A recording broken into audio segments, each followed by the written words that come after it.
Hello, gorgeous girls and beautiful boys. I was actually singing before this video started, and that was the part that you heard. Hello, exactly. Hello, gorgeous girls and beautiful boys, men and women. Welcome back to my YouTube channel. Brrr. Welcome back to my YouTube channel. And how have you been? How is January looking like? Is January soft? Is it fast? Is it slow? There is this is it myth that January is like the longest month, but it doesn't look like it. Today is the 11th day of January 2026.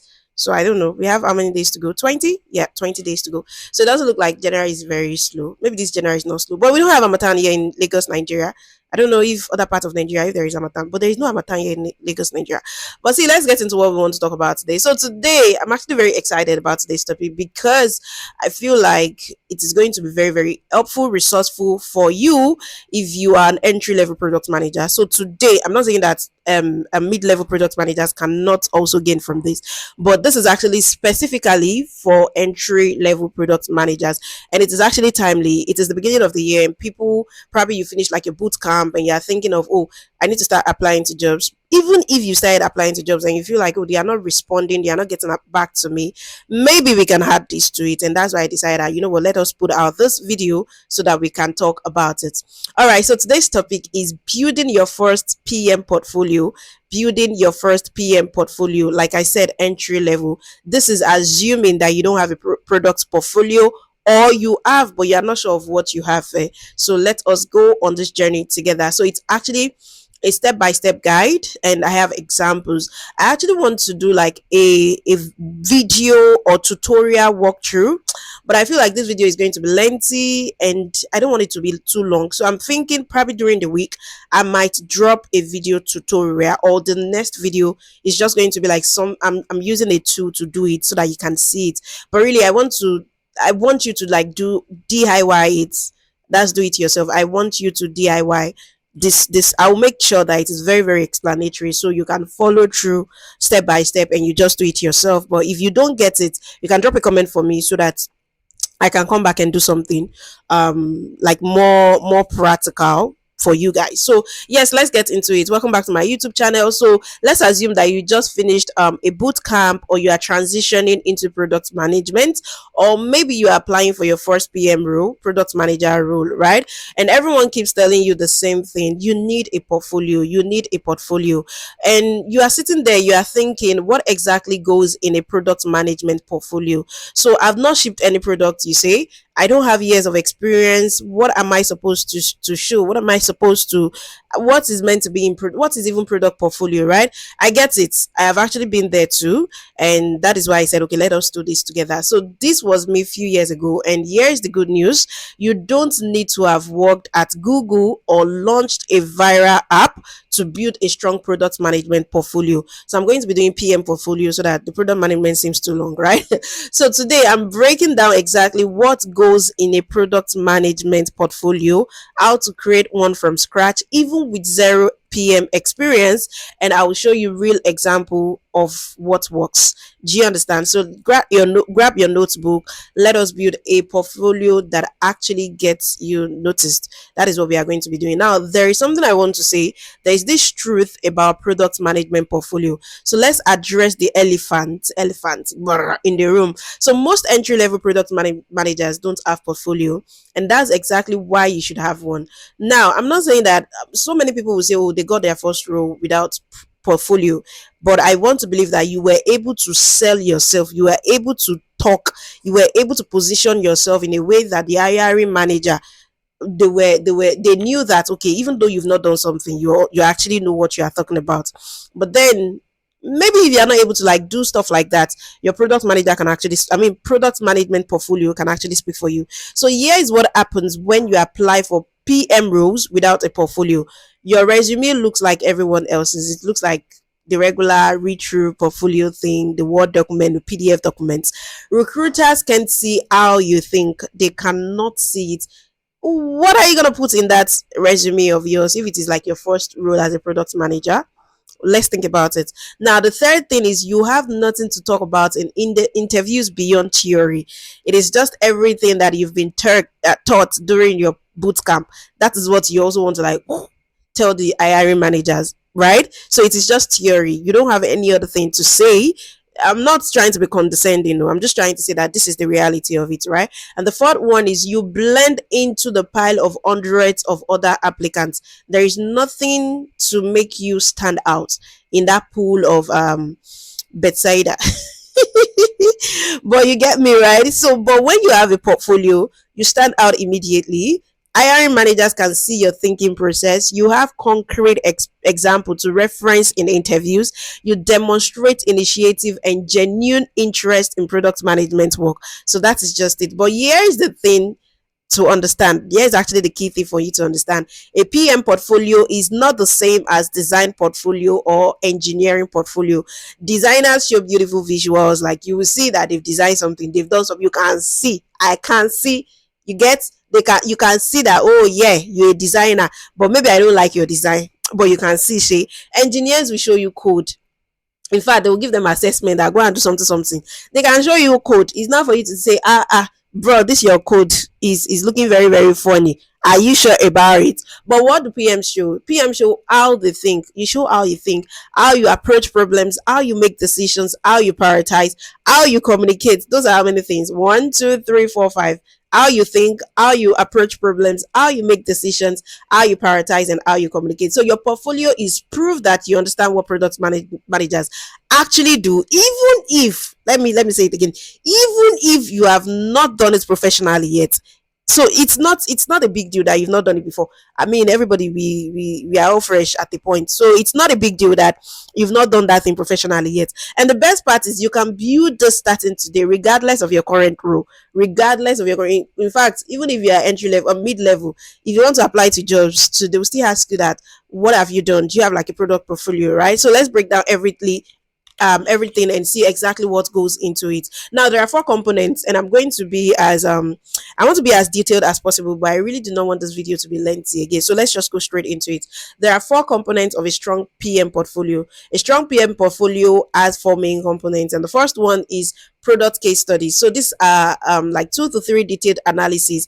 This show how you approach product problems and make decisions. Now the second one is product tear downs, 3 to 5 quick analysis. This show you can evaluate and critique existing products. And the third one is a product strategy, or PRD. You know PRD now. So that is just one comprehensive document. This shows you can think strategically and document clearly. Now, the fourth component is your PM philosophy, or about section. So a clear narrative. Oh, this shows why you are who you are. I am who you are. I am not you. So this shows who you are and why you are pursuing product management. So you don't need all four on day one. Like you don't need all four, right? But by the time you are actively applying, you should have at least 2 to 3 solid pieces. Now let me walk you through each of these components in detail with examples. So let's start with the first one, product case studies. That is component one. So product case studies are the heart of your portfolio. So these are detailed analysis where you identify and you identify a problem and propose a solution. It doesn't stop at just identifying the problem. You also propose a solution, just like a real PM would, right? So what makes a great case study? It focuses on a real problem you've identified. One, shows your research and thinking process. You have to do research. There is a problem, we have to research it.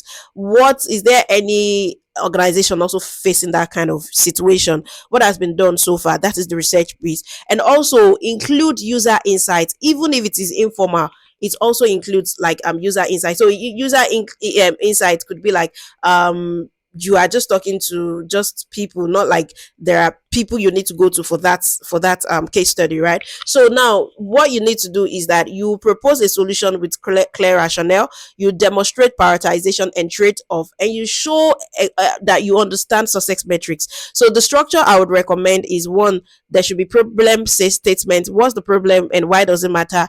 The second one is user research. Who are you solving for and what did you learn? The third one is the solution proposal. What should be built and why? And the fourth one, prioritization. What what would you build first and why? Then the fifth one is success metrics. How would you measure if this worked? And the sixth one is trade-offs. Okay, so considered you have to consider, okay, what did you decide not to do and why? Those are trade-offs. So now let me give you like an example of case study topics that you can go and do DIY yourself, right? DI yourself or DIY. Do you get me? Now, the first one is improving onboarding for maybe there is a particular application that you are using. So you can just say, oh, improving onboarding, the onboarding process is not good. Or maybe it is good, but you just feel like it can be better. So you introduce new users, struggle to get value from the app that you use, from an application that you use, right? Then the next thing, you interview like 5 to 7 users. They can even be your siblings. If you people are like 12 in your house, you can call everybody together. Now we use this application. What do you guys think, right? Then you identify the top three friction points. What are some of the pain points on that application? You propose specific improvements with mock-ups or wireframes. You can even use your hand to do this thing. You can use your hand to sketch it. Then you explain how you prioritize them and measure success. Now that is the first case study. Now the second one is adding a feature to solve specific problem, adding a feature to solve this problem. Now what are you going to do? You identify that there is a gap in the product that you love. You also you've researched that whether others also have the same problem, or maybe it's just you. You can go on Reddit, you can go on Twitter, you can also check reviews from that organization or from their application or something. You can get the reviews there. You will design a feature to solve it, and you will explain the traits of and also implementation consideration, and you also define the success metric. So those are some of the things that you will do if you are trying to do like, oh, there is a specific problem and this is what I think about it. Now, case study three. You see that I'm helping you now. Three, three case studies. Now, the third one is entering a new market segment. Now, what do you do with this? You pick a product and propose how they could expand to a new user segment. You research that segment's need and pain point. Third thing is you explain what would need to change in the product, and you also discuss like go to market strategy. And the last one, you estimate potential impact. You see that there are different case studies. The first one is that, oh, an application that you use, this is what you think. This other one is, okay, you are proposing like a solution to something. Then the other one is you are entering a new market segment. Can you see that they are different? So you can decide what you want to do. But what I think is how to actually create this. If you have 0 PM experiences, step one, you pick a product you use regularly and genuinely care about. Don't just go pay something that you've not even used. You don't even know where the logout button of that product is. You want to go and review. So it has to be a product that you use. It may not be like a digital product. It can actually be like a product that you use, like probably like a physical product that you use. It can be something that you eat. It can be something, for example, maybe skincare products, maybe anything. It can be anything really. Product is products. Do you understand me? So you pick a product you use regularly and genuinely care about. The second thing is identify a real problem or opportunity. If you cannot identify problem, don't even start. Now, what frustrates you as a user? What feature is missing and what could be improved? Those are the things that you do under step 2. Then step 3, do lightweight user research. You don't have to do heavyweight champion, but you can do lightweight. Talk to 5 to 7 people who use the product. It could be friends, it could be family, online communities. Ask about their pain points. Look at app store reviews. Look at Reddit threads if there is any concerning that product. Also, Twitter complaint. For example, banks, you will see under their, once they post something like this, you will see that somebody's already saying, somebody did something in my account, you did not provide. There will always be like, except if that product is very, very perfect. But I don't think we have any product that is perfect out there. I'm not sure. Then the step 4 is propose a solution. So you won't stop at just identifying problems. You also need to, because why are you doing, why are you trying to like tear down the products if you don't want to propose solution? You can only identify problem, right? So you have to do like, you sketch it out. Doesn't need to be fancy. Just like propose a solution, something just light, something light. You get me? Then you explain why they solve the problem, and you also consider alternatives you rejected and why. So those are the things. Now, step 5, you need to think like a product manager. You need to think like a product. How would you prioritize this against other features? What metrics would you track? What are the technical challenges, and what assumptions would you need to validate? And the step 6 is document it clearly. That was what actually helped me when I was trying to get into product management. I was able to document those things clearly. So you can use Google Docs, you can use Notion or a simple website. You can include visuals, maybe screenshots, simple mock-ups, or even flow charts, right? You can write like you are presenting to stakeholders. Okay, for example, you can say stuff like, oh, you can use real examples when you are presenting the own the solution that you are proposing, right? You can use real examples from your own from maybe you've seen somebody's portfolio, right? You can use something like that. You can just use it as a guide. I don't think you go and steal somebody's work. Oh. You can just use it as a guide. For example, okay, if you want to improve food waste tracking with your fitness part, what you do is oh, I noticed something is not good. I want to do this, I want to do this. You also discuss the trade-offs. You explain how you measure the success metrics and all of that. So your first case study does not need to be perfect. It doesn't need to be it doesn't need to be perfect. It doesn't need to stop with nope. But it needs to show you think like a product manager. It needs to show that you think like a product manager. And we are done with component one. Now let's move to component two. Component two is product tear down. Let me say something. Most of you actually think that when they say product tear down, you want to rubbish the product. I think I've said it before. Well, if they catch you that you don't have, you can always provide feedback. It's I don't know how to say this. There is a difference between providing feedback and witch hunting. I think that's the best way I can see it. Witch hunting is different. When you are witch hunting, you know what that means. You don't see any good. Exactly. You don't see any good in what you're talking about. So the component two is product tear down.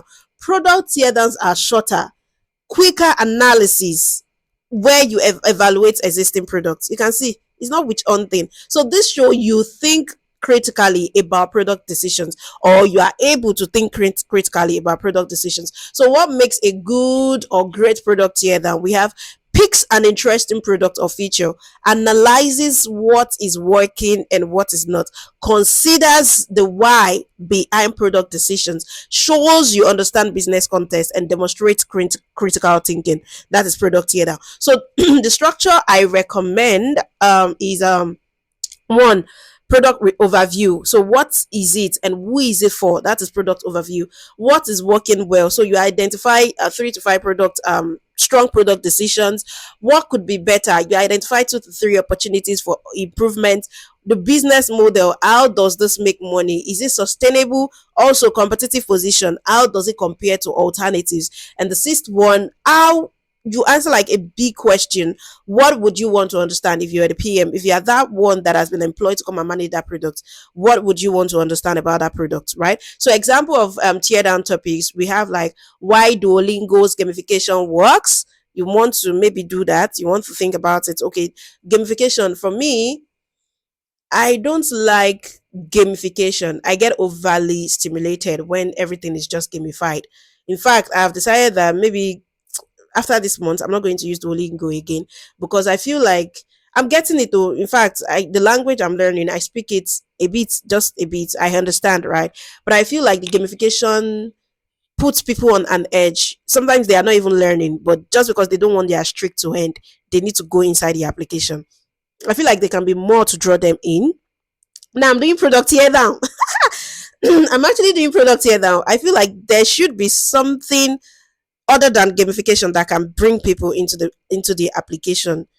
That's just what I think about Duolingo, really. So you analyze their strict system, the leaderboards, and progression. You explain why these design choices drive retention, and you also consider what trade-off they made, e.g., fun versus effective learning. Is there fun? Is there effective learning? Now the tear down too. I'm just going to like rush through it because I have like so many things under them and it's going to take a while. Now, tier down two is Spotify wrapped. Okay, so a masterclass in viral product features. What you do is break down why this annual feature goes viral, analyze the product decisions behind it, also discuss metrics they might be tracking. Now, the third tier down is how maybe there is a startup that you like or something is disrupting XYZ industry. So you can pick a new startup in an interesting space, analyze their product strategy, also evaluate their chances of success. Don't go and write Rob. All right. Tier down four is analyzing a recent product pivot. So pick a company that recently changed direction. I know that Eden, I don't know if you're in Nigeria, I saw something days ago, and I think maybe it's one of their co-founders that actually dropped a message. Eden Life, I don't know, so many of us, maybe some of us know who or what the company in their life is, right? So I think they I have used their products, I think, or their services probably once or twice, and they come to your house, they help you clean, they have like food plan, meal plan, or something like that. But I saw where the owner of the business is saying that they are closing a part of the business that is not profitable, but they have like other services that they are rendering, they are still open and all of that. So now you can actually pick a company that recently changed direction. You can analyze why they might have made the decision. You can also discuss the risk and opportunities. Now, how do you create this? The first one is pick a product or feature that interests you. Use it extensively. It's not even my tongue. Use it extensively. Don't use it on the surface and feel like you know. The other day I was thinking about something. I think I can't remember the application I was using.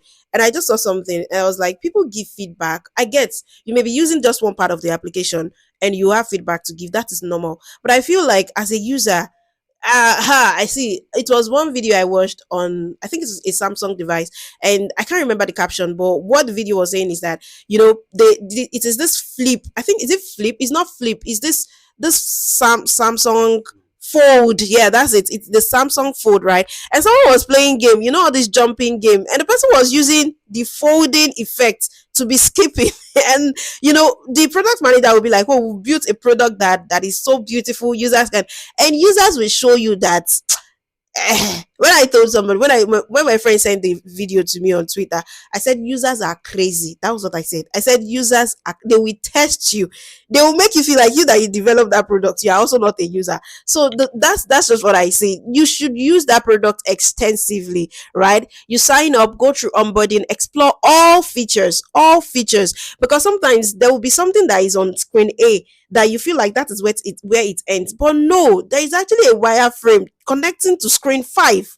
But just because you've not tested everything, you feel like, okay, it ends at screen 1. No. So you have to pay attention to every product decision. Okay, this button is here, this one is here. Why did they use this? There is this skeletal thing, and there is this other stuff that design is doing now, so that when you are loading a screen, there are skeletal images. Why did we decide to start doing skeletal? You need to understand product decision. Step 3, research the context. Read their blog, press releases, interviews with founders. Also understand their business model and market. Check out competitor products. You also need to do that. The next one is analyze and document. What is clever about your approach? What could be better? What would you do if you were the product manager? The fifth one is keep it concise. 500 to 800 words per tear down. Otito, don't go and start writing research work, one 15,000 words. What's it happen? Include screenshots if you can. Be specific, not generic. Don't say your application is not good. What is not good about the application? So you need to be specific. Now the pro tip is do tear downs of products in the industry you are targeting. So if you're applying to fintech, tear down fintech apps. Targeting e-commerce, analyze e-commerce experiences. So this shows hiring managers you understand their domain. Now the component 3 is product strategy or PRD. PRD is product requirement document, right? So this is where you go deep on one product concept. You are essentially writing a document a PM would create at work. So you have two options here. Option 1, product requirement document, a detailed spec for a new feature or product. Or option B, product strategy documents. They are different. PRD and PSD are not the same thing. They are different documents, right? So the PSD, product strategy document, is a strategic plan for how a product should improve.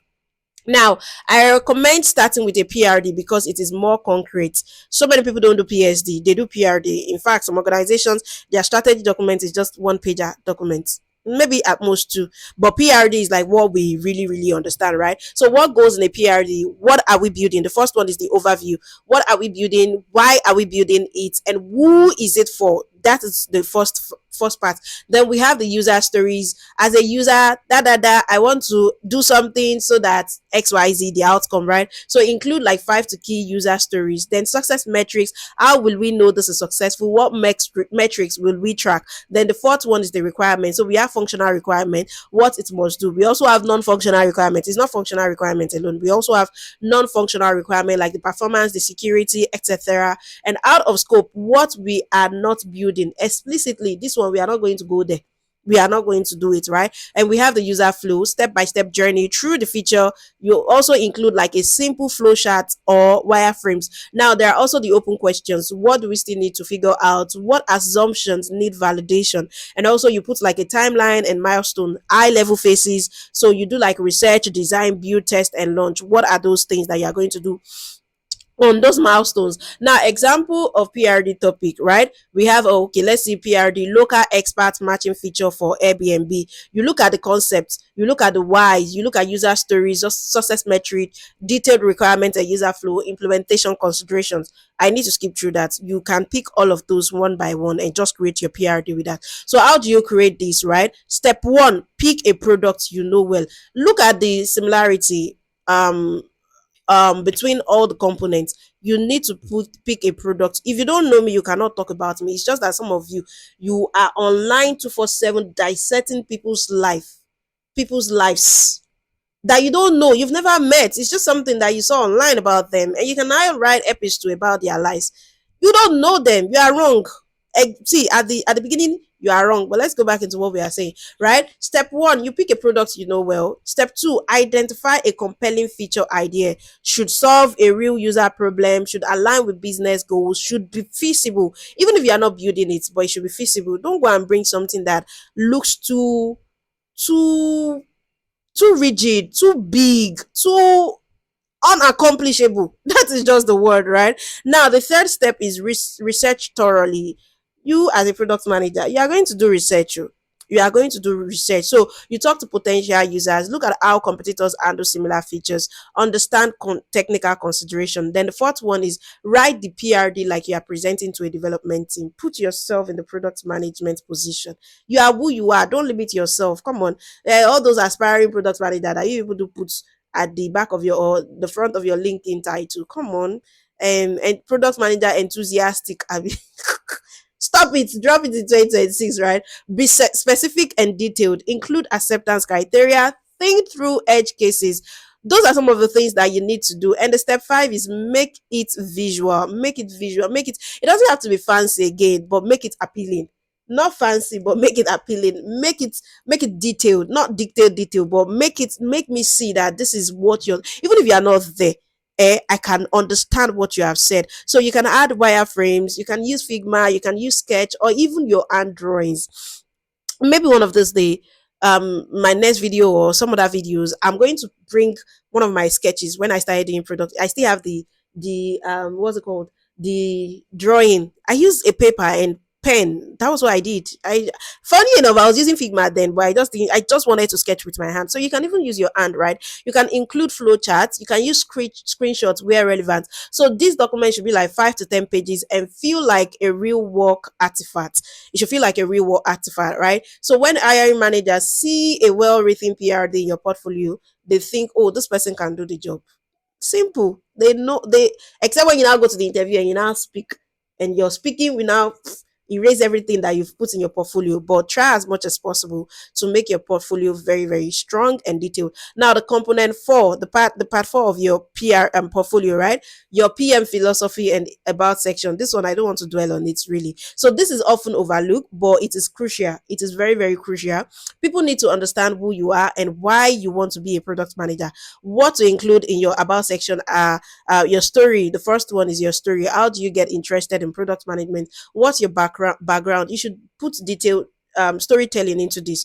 Don't just write don't make it too, I know that some of you might use AI to generate these things, but don't make it, put the human in it, put feeling in it.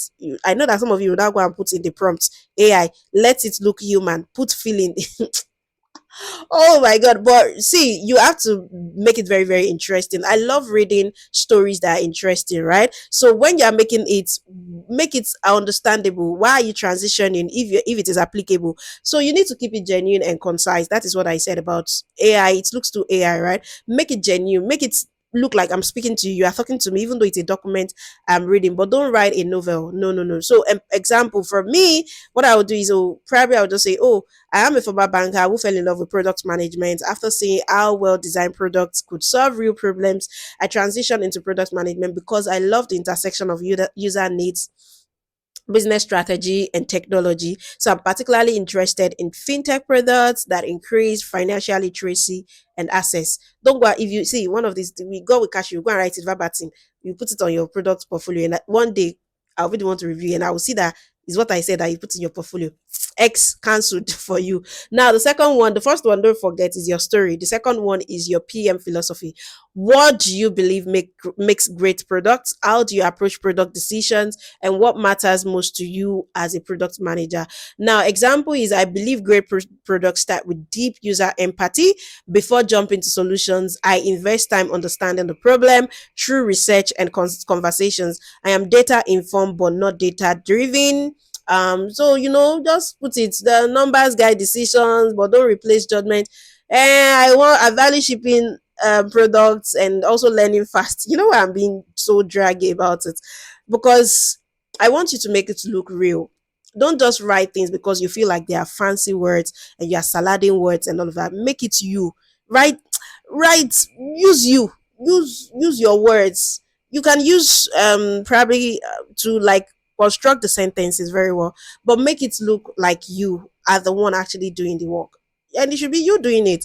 Now, the third one is what you are looking for. So, what kind of PM role interests you? What industries or problems spaces excite you? What kind of company culture fits you? So, you can look like, oh, I'm looking for an associate PM or junior PM role at a company that values continuous learning and user centric thinking. I'm particularly excited about products and education, health, or sustainability areas like technology. You can just put it there. So keep this section authentic.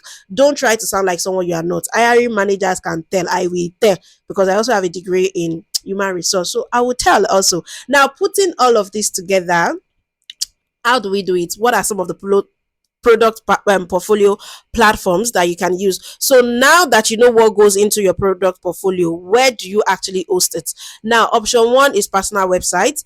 My top recommendation is personal website. So you can use tools like Webflow, Wix, Squarespace, Notion. Notion is actually public page, but at least, and you can also use Card. I don't know if you know about Card. So Card is CARRD. Yeah, Card.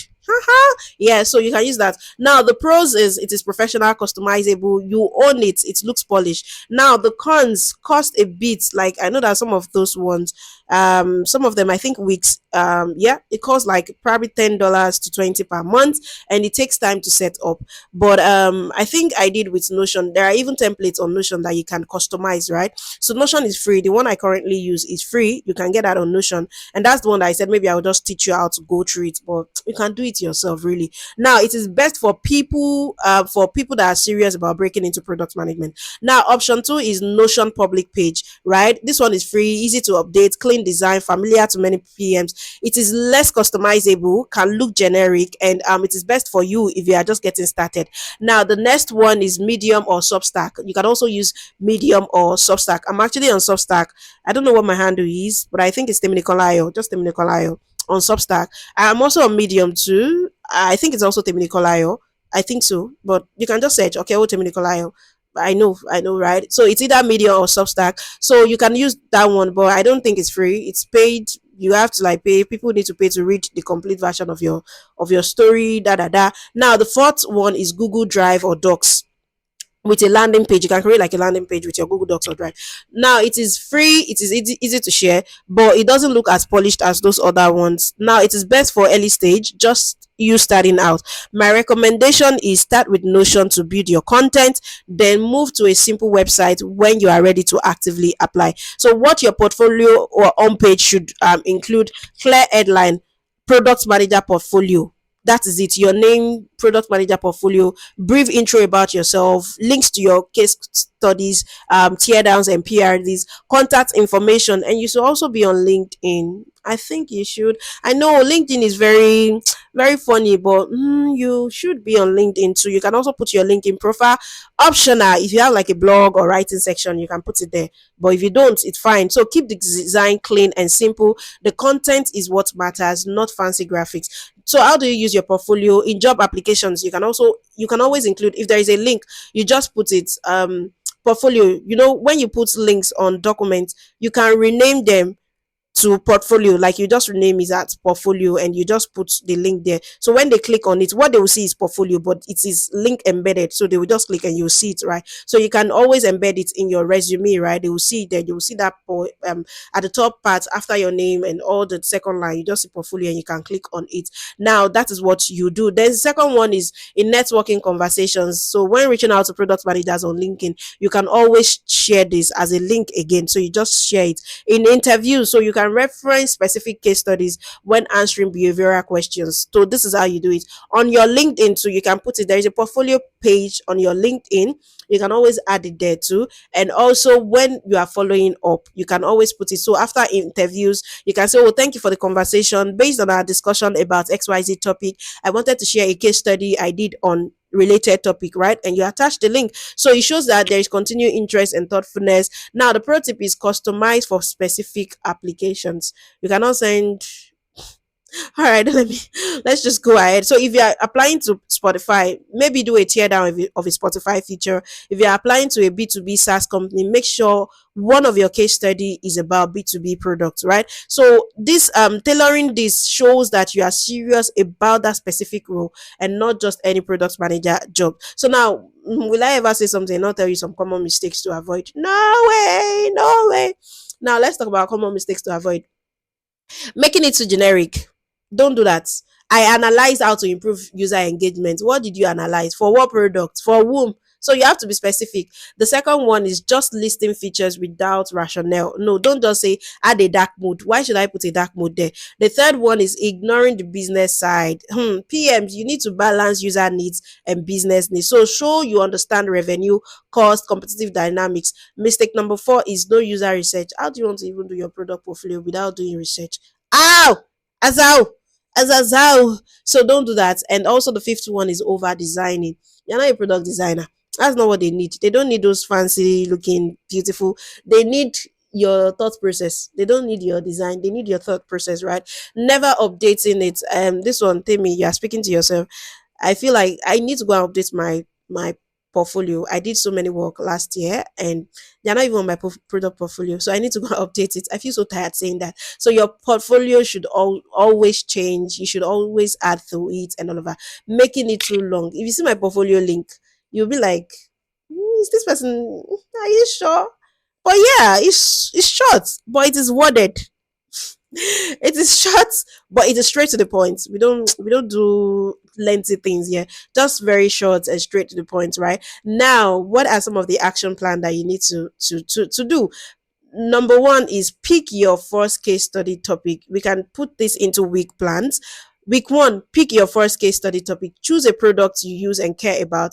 Identify a real problem or opportunity. Start your research, your user research. Like I said, talk to 5 to 7 people. And week two, create your first case study. Document your research findings. Propose your solution. Write it up clearly with visuals. Get free feedback from a PM or mentor if possible. Then week three, do like 2 to 3 quick product tear downs. Pick interesting products or features. Analyze and document. Keep each one to 500 to 800 words. And the week four, set up your portfolio platform. So choose Notion. Like I said, choose Notion or a simple website builder. If you have like experience as a website person or something, you can do it there. But if you don't, you can just use Notion. Create your own page, upload your case study and tear downs. Write your about section. Ongoing, you can always build and refine. You don't have to finish everything in one day. You can always build and refine. Add a PRD when you are ready. Update based on feedback. Keep adding new work as you learn. So you don't need to finish all of this before applying to jobs. Even one strong case, just one case is better than nothing. Just one, and that one can actually get you the job. So, but commit to building this over the next month. It's one of the highest leverage things you can do. Highest actually, and you can do this to actually break into your PM role. So you know what you can do. You can just drop in the comment section for me. What products are you going to analyze for your first case study? What are you going to do? And da. So I'll try to respond to as many as I can. That is if you drop the comments. And if I see any common question, maybe we'll do like a follow-up video. So if this was helpful, we are coming to the end of the video. If this was helpful, you know what to do. Please like and subscribe. Please like and subscribe. And seriously, start building your portfolio this week. I need you to start building your portfolio this week. So future you, we actually thank you for starting this early enough. You don't have to wait till March. You can start it now. So I want you to like this video, subscribe, share with other product managers that are just transitioning, and also drop your comments if you have any. I'll see you in the next video. Now I'm going to do something. Bye.